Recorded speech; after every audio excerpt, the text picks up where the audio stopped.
All right, it is 1 o'clock, so I believe we're going to go ahead and get started. I just wanted to say hello to everyone that joined today. Welcome to our webinar, Industry Point of View, Transformative Tactics for Multifamily Marketing. I'm Julie Loomis with apartmentgeofencing.com, and we have a very insightful session today with two industry experts, Jessica Peterka, Director of Marketing at Timberland Partners, and Kara Rafferty, Director of Sales at apartmentgeofencing.com. Our agenda is packed valuable content, and here's a little bit of what you can expect. We're going to cover the Timberland story and their experience with geofencing as one of their marketing tactics. We're going to discuss the scaling of the success with their campaigns over time. And we're also going to jump into other unique marketing tactics that they're utilizing, such as streaming TV, and some of the overall challenges multifamily is seen with video in this industry in general. We're going to dive into how to make the best of being in the off-peak if your property is impacted by a season that doesn't generate leads that you want it to. And lastly, we're going to touch on any questions that are asked during the presentation, and we're going to ask them to the experts themselves. But please feel free to ask your questions throughout the webinar. And if you stick around at the end, we're going to carve out about 15 minutes, and then Jessica and Kara can answer them for you. Also, keep an eye on our chat throughout the webinar because I'm going to be sending some resources that are relevant to the topics that they're talking about, and they'll be there for the duration of the webinar, so you can click at any time. So without further ado, I'm going to pass this on to my wonderful colleague, Kara Rafferty. Thank you so much, Julie, and the team here at Apartment Geofencing for putting this together today. And thank you so much to you, Jessica, for taking time out of your extremely busy schedule. I think for the people that have not met you before, I think a great place for us to start is for you to tell us just a little bit about yourself and how long you've been in multifamily, or I guess they should say, how long have you served, right? They call it like a prison sentence. So fill us in about you a little bit, please, Jessica. Well, hello, everyone. Thank you for joining us. My name is Jessica Peterka. I'm the Director of Marketing for Timberland. I have been with Timberland for over 6 years now. In multifamily for nearly 10. I do like that time served. I feel like multifamily is an industry many of us just find ourselves in, and you fall in love with it, and before you know it, it's been a few years. Couldn't agree more. And tell us a little bit about your portfolio that you manage today. Sure. So Timberland Partners owns and manages 90 communities, over 20,000 units across 18 states. We're primarily in the Midwest and Southeast markets, in secondary and tertiary markets within those states. Perfect. Thank you so much for that insight. So today we want to start out talking about the first few months that you were utilizing geofencing as part of your marketing strategy. And here we're looking at October of 2022 through December of 2022, so Q4, quarter 4 of 2022. And you had started with 2 properties, onboarded 3 more to make it 5, and then onboarded an additional 2 in December to make it 7. I think the best place to start here would be, what drove you to select these properties? Was there any type of characteristics going on at them that you deemed them a good place to put in this tactic and strategy during a quote unquote slow time? Certainly. I think we really got started on this as we started to broaden our perspective on what does our marketing strategy look like for our portfolio? What pivots should we begin making as we enter a much more competitive leasing environment than we've experienced over the last few years? So I think we were really trying to be creative and thoughtful about what doesn't exist in our marketing strategy that we should test out. We have just an amazing digital marketing team here at Timberland, and I think they originally saw this option at AIM and got some conversations going. So we always like to dip our toe in the water with a few test sites, and that was really our vision, is how do we broaden how we get in front of potential renters and maybe change the phase in the shopping process that we're starting to introduce ourselves to them. Thank you. Thank you. And today, that 7 has nearly doubled in about 1 year, and now you have 14 with us. Thank you so much for that. And to piggyback on the last question, going from 7 to 14 is quite the undertaking. And I'm curious to ask you, outside of testing out new ways to attract a broader audience, had any of your properties also had any vacancy need, or were any of them a takeover or lease up were these all stabilized properties as we start to dig into them? Sure, there is certainly a mix. Our portfolio is largely stabilized properties, although we do have a few active lease-ups right now. But as I mentioned, we're entering a very different market right now. So we were seeing pace of leasing slow in some instances. Otherwise, just really looking at how do we position ourselves in some of those off-peak months to really get in front of our prospects early. We know that shopping process for renters starts far earlier than we hear from them. There's a significant silent phase. We really wanted to build a more robust presence for that, both to continue to maintain occupancy in some of our stabilized properties, but as well as to build a pipeline of interest in those early stages of the sales funnel. Yeah, well, I'm a big fan of that. We should know that for sure. And interestingly enough, the end of 2022, we were still trying to figure out, hey, even today, is there an off season anymore, right? So you were trying to be proactive in case perhaps there was no off season anymore, and you wanted to make sure that you were keeping that funnel full. That's fantastic. So let's take a look at one of your properties that's located in Eden Prairie. And we just have a couple photos because, let's be honest, Jessica, this is a beautiful property. So we have a photo from the back showing some of your beautiful amenities. I doubt this photo was taken in Q4 of 2022. This was probably taken during, the nice summer months. And then in the center, we just have a snapshot of what we use to help property management companies like Jessica's determine a ROI of some sort. So we call it the conversion zone, and it technically measures walkthroughs. So people with a mobile device that have seen this ad walking through those doors and being able to match them up in a way that is 100% for housing compliant. And then of course, on the right, we have another beautiful interior photo. Love that. That's so fun. I wish I had an area like that when I rented. We didn't have those areas when I rented. So let's look more at the actual stats, the data. Let's get to it, the meat of it. So where did we get started? You're going to notice that our KPIs are also written out right here. Impressions, cost per 1,000 impressions, walk-ins, and cost per walk-in. So this is the data between November 11th and December 11th. And you're going to see the next 30 days as well as the last 90 days. But we use this as a baseline, and it's a great way to see in the beginning how your property is pacing. So Jessica, let's look at the second 30 days, because that's probably when you guys as a team started digging into the data, right? You wanted to get it moving. The impressions went slightly down, probably as expected, because it gets cooler.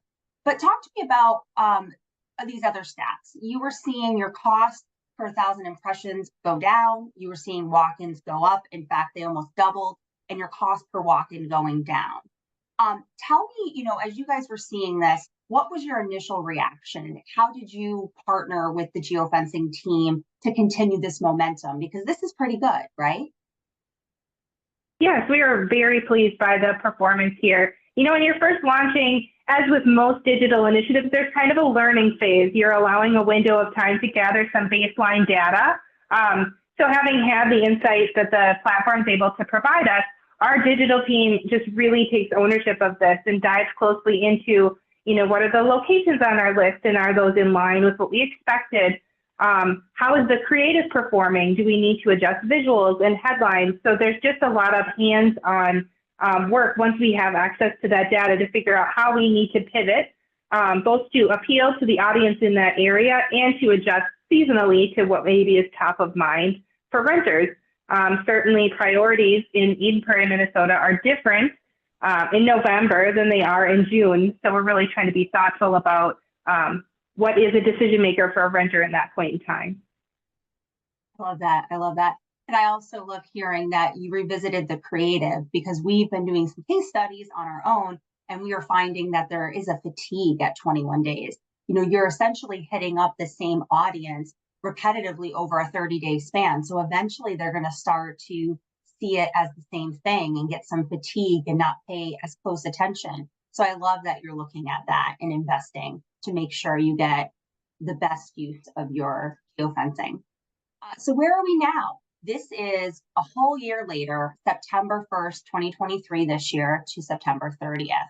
And we did go ahead and do a percentage change from the first 30 days to essentially the last 30 days of data that we have. And the impressions, of course, are up. Cost per 1,000 impressions is down. Walk-ins way up. Cost per walk-in way down. The way we always want to see them go, right? And we always shoot for $20 or less as a barometer for cost per walk-in. In Jessica's case, partnering with her, we were able to come through on that and in fact bring it down 60% from the start. Jessica, outside of the strategies that you already discussed, now seeing it a year later, me bringing up this slide, is there anything else that you think went into creating a successful strategy around this property? I think it's important to remember that, as with any multifamily marketing initiative, there is not a blanket solution that works for every property and in every market. Our digital team really took seriously the location of this property and who are we appealing to. Elevate is very much a commuter hub. We're right outside of a bus station, of a parking ramp for commuters. There's a light rail going in. And so there's just this huge population of people. And so being thoughtful about who is that audience and what messages resonate with those individuals was just critically important. And I think ultimately what drove these walk-ins. And, can't emphasize enough the importance of that creative refresh.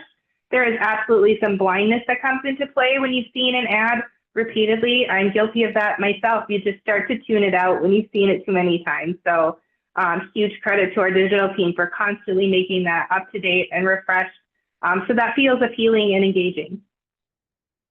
Thank you. Great reminder. Now, let's transition to video a little bit. You had an interest in video for your organization very early on, and I'm interested in hearing about what drove that. How are you using video today? So what got you started? What made you say, yes, video is the direction that we need to be headed?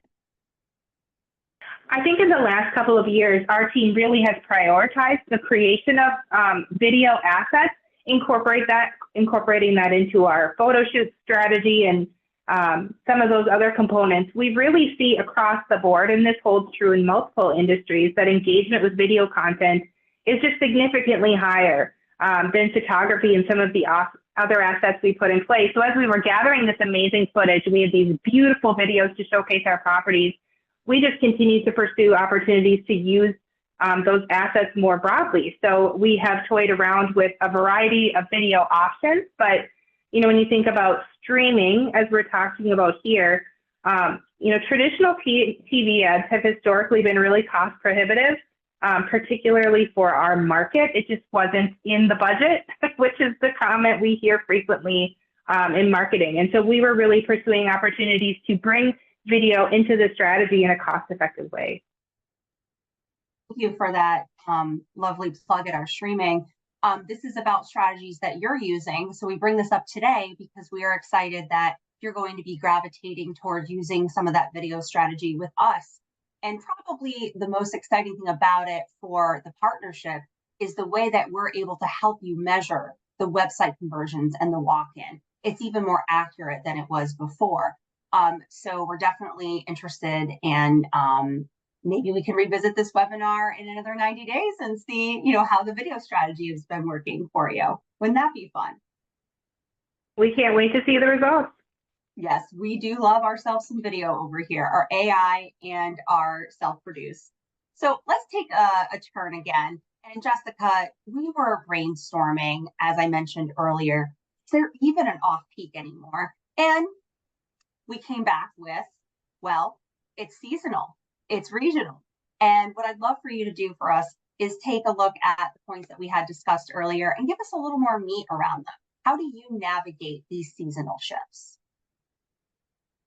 Absolutely. I certainly still think there is a regional impact as it relates to seasonal demand. I'm based here in Minneapolis, Minnesota, and there is certainly less interest in moving and packing up your things and moving when there's several inches of snow on the ground. So we certainly keep that in mind. But that doesn't mean the shopping process stops. And that's something that our team really puts a lot of thought into is yes, we're all, cooped up in our homes because it's -20 outside, but everyone is still scrolling and still streaming and still on the socials.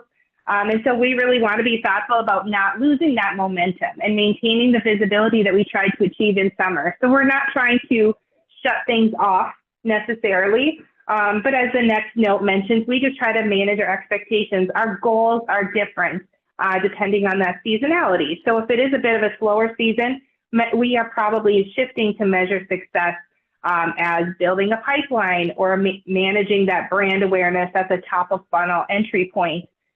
So we're not necessarily looking at lead to lease conversion ratios as strictly as we're looking at pipeline growth and engagement with the brand.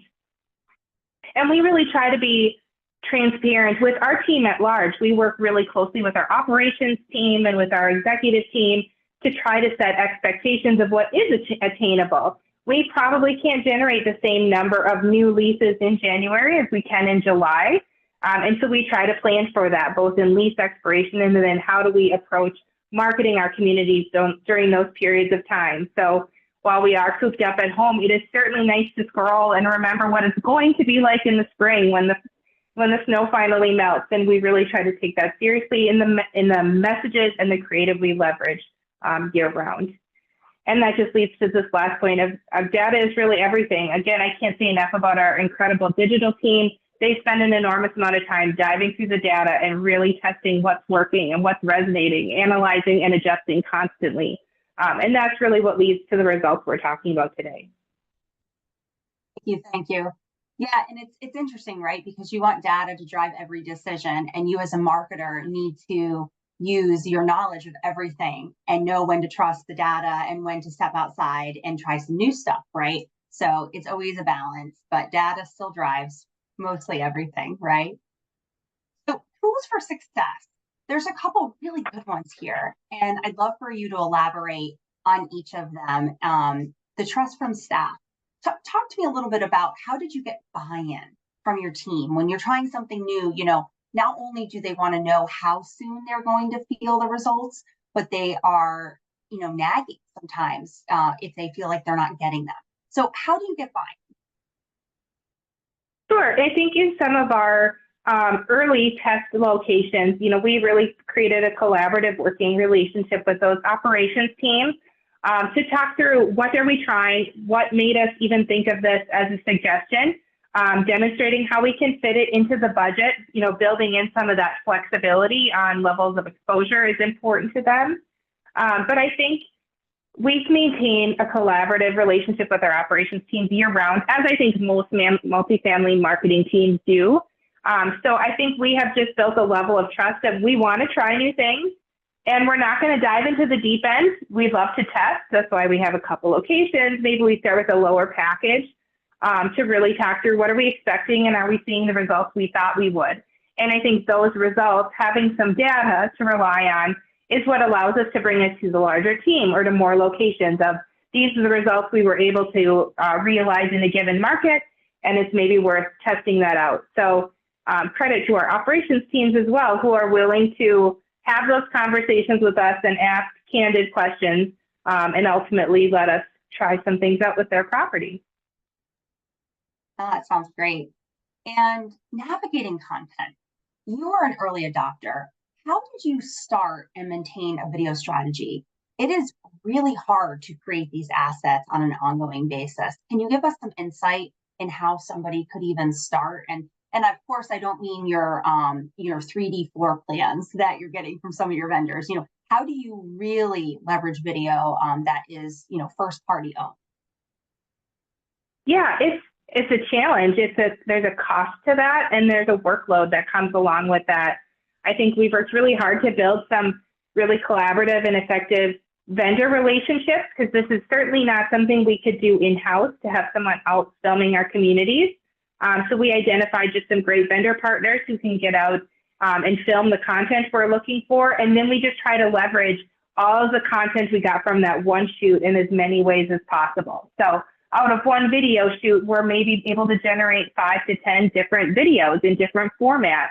And so we really look for ways to be cost effective in that pursuit and to make one shoot stretch into multiple marketing tactics. I love that tip. I love that trick. Using the video, stretching it, because you're right. You can always have a different angle of the same room and it still has a fresh take if you do it right. Yeah, and it allows those dollars to go further. You know, marketing budgets there's always a cap, there's always a limit. And so it helps us to be able to make the case of, yes, there is this price tag one time, and this one-time cost, you know, really buys us content for a year or more. I love that. I love that. And you touched on this, but planning partnerships, when you're looking for a new vendor or a partnership between a vendor, is there anything that you've seen that tells you from the get-go that it could be a successful partnership? Is there anything that people can be looking for? And I'm going to say, you know, broadly in marketing and multifamily, what should they be looking for? I think many of us are looking for transparency in communication. We always want, you know, the brutal facts, so to speak. We're happy to take those. So we're grateful for candid conversations with our vendor partners. We're also looking to leverage the expertise of others. I think we have an exceptionally talented team in-house here, and we can't do everything for everyone. And so we're grateful for vendors who lend their own experts and their own insights into how we can inform decisions. It's fantastic. I've always lived by the expression that say what you feel, but you can say it kindly, right? So having that authentic partnership has always been something that I've seen to be just, you know, tremendous. All right, so I got some bonus questions for you, Jessica. Stuff that if I was listening to this webinar, I, you know, might want to know. I'd love to learn a little bit about what brings inspiration to you. Is there any brands or any industries outside of multifamily that you might look to or look at and get the juices flowing? I don't think I ever stopped looking at other industries, other brands. I think that's maybe the burden and the perk of working in marketing is you're kind of always critically looking at the content you're exposed to. I think it's so beneficial to look outside of multifamily and pull in some of the lessons learned in other industries. I would say I pay particular attention to the hospitality industry, looking at what hotels, resorts, Airbnbs can do. I think there's some great insight and a lot of parallels we can learn from there. But admittedly, I'll take inspiration from wherever it comes from. I'm with you there. I'm with you there. So if you were starting out in multifamily, you know, we joke around about time served, but one thing that's fabulous about this industry is I feel like we always want to help those coming after us and those get more comfortable faster because it is a hill to climb. What advice might you give to a newer professional, either young professional or new to this industry when they're first getting involved? What could they do to ramp up faster?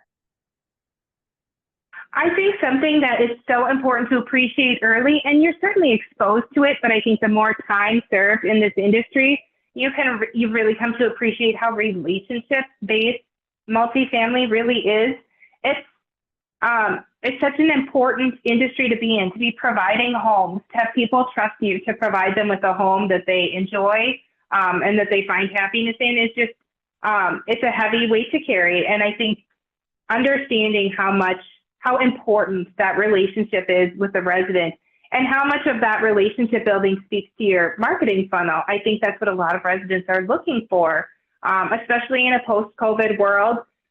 Amenities are wonderful and the location and what's my commute like, all those things matter. And I think the community that you feel like you're joining is just as important. So really taking that to heart when it comes to messaging and copywriting and your strategy is just so crucial. And I think it weighs heavier in multifamily than it maybe does elsewhere. Yeah, I like that. That's really good. That's really good. Now let's look at 2024. It's around the corner. What do you think is to come in 2024 as an industry, as a marketer? Is there anything that you'd be willing to share with us in your predictions? Share my marketing secrets. As I mentioned earlier, and I just can't emphasize this enough, I think we are heading into just a more competitive leasing environment that we've experienced in the past. I think the industry, again, coming out of a few years of COVID, is perhaps experiencing more turnover. You know, people who stay put for a few years are getting out and finding new homes. And so we're really taking a close look at how do we maintain that brand awareness and bring people into our funnel earlier, build that awareness with prospects before they're ready to shop. With that in mind, that the shopping process is longer and we are a part of a smaller portion of it. Our on-site teams are involved in a smaller portion of the conversation because renters have become so self-sufficient with their research. So we really want to be in the right place at the right time for our prospects so that hopefully we are delivering to our on-site teams, people that have considered us a quality option and are narrowing things down because we really count on our teams to close the deal. We know if we can get them in the door and in their hands, they're going to handle it well. So I think that's really our thought process is what things that do we need to introduce earlier in that sales process to build the awareness and create some interest.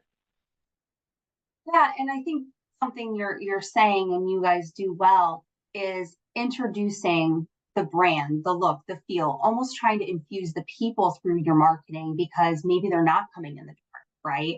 It's tough. We can thank our own shopping on Amazon and sites that are similar for that shopping experience, right? Renters might not come in the doors. So that just means your job as a marketer, as a branding expert, comes into play and gives them that tone and that feeling. Oh, I love that. Absolutely. Okay. There's a shocking percentage of renters that are comfortable renting sight unseen. And that could be because they're moving from out of state, or it could be they just don't feel the need if they got the right information.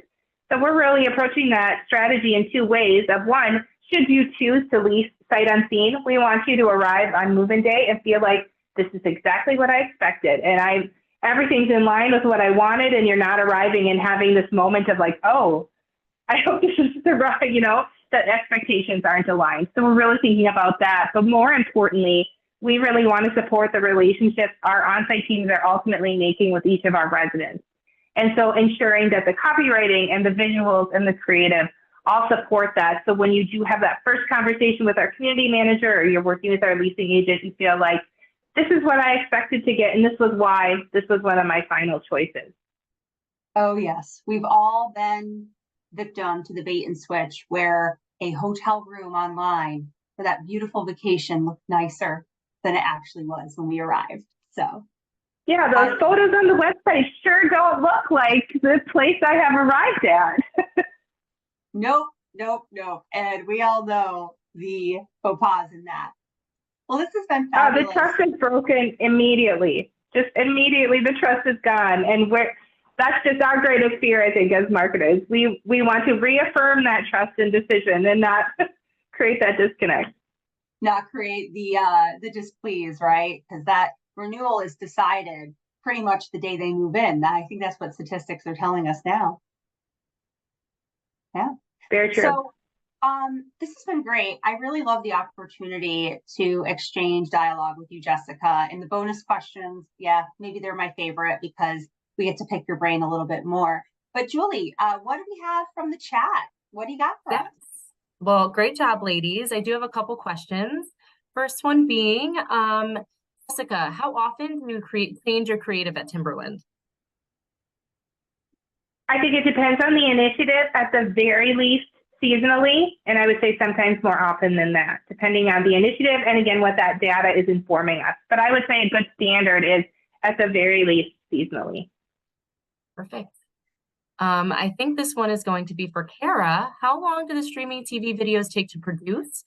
The images come from the website and social media, or can we send some of your own to be included? All the above. If you would like more information on our AI videos, please definitely drop us an email at sales@apartmentgeofencing.com. But it can take a matter of hours. So usually the heavy lift is collecting the content from our clients, the photos, the videos that you mentioned, but we can also use your website using great AI technology. Thanks for that question, guys. I hope you do let us know if you see that video. We'd love to show you. Yep, and there was one more about streaming TV, so I'll throw it at you while we're on the subject. How long can the videos be, and how many can you run at once? Oh gosh, how many can you run at once? I'm sure I can make a new package for you if you want to run a million at once. But they're 15 or 30 seconds. And Julie, that's because they are unskippable. And we have a 99% rate of completion. And that's more important to us. We want to make sure that you get in, you make your impression, and you get out. Absolutely. Back to you, Jessica. Do we anticipate the leasing becoming more challenging in 2024 in your markets? Yes, I think I touched on that earlier, but I certainly do. I think we're entering a market where expectations have shifted, where there's a lot of inventory of new developments, and I think our prospects value options and those priorities as far as what the decision maker have changed. So we absolutely anticipate a more competitive 2024 and are hoping to put the resources in place our on-site teams need to be successful. Wonderful. And we have one last question. And this one again is for you, Jessica. What is the number one challenge you see coming in for 2024? Oh gosh, that's a big question. I think the challenge remains, this is probably an existing challenge, but I think we'll feel it more acutely in 2024. It's just that idea that there is no copy paste in multifamily marketing. We have properties that are right down the road from each other, and the performance we get and where we're driving leads and leases from still varies. So I think the demand that creates on marketing teams to build customized strategies that really respond to that specific property, even thinking beyond the market level to this property in this specific location.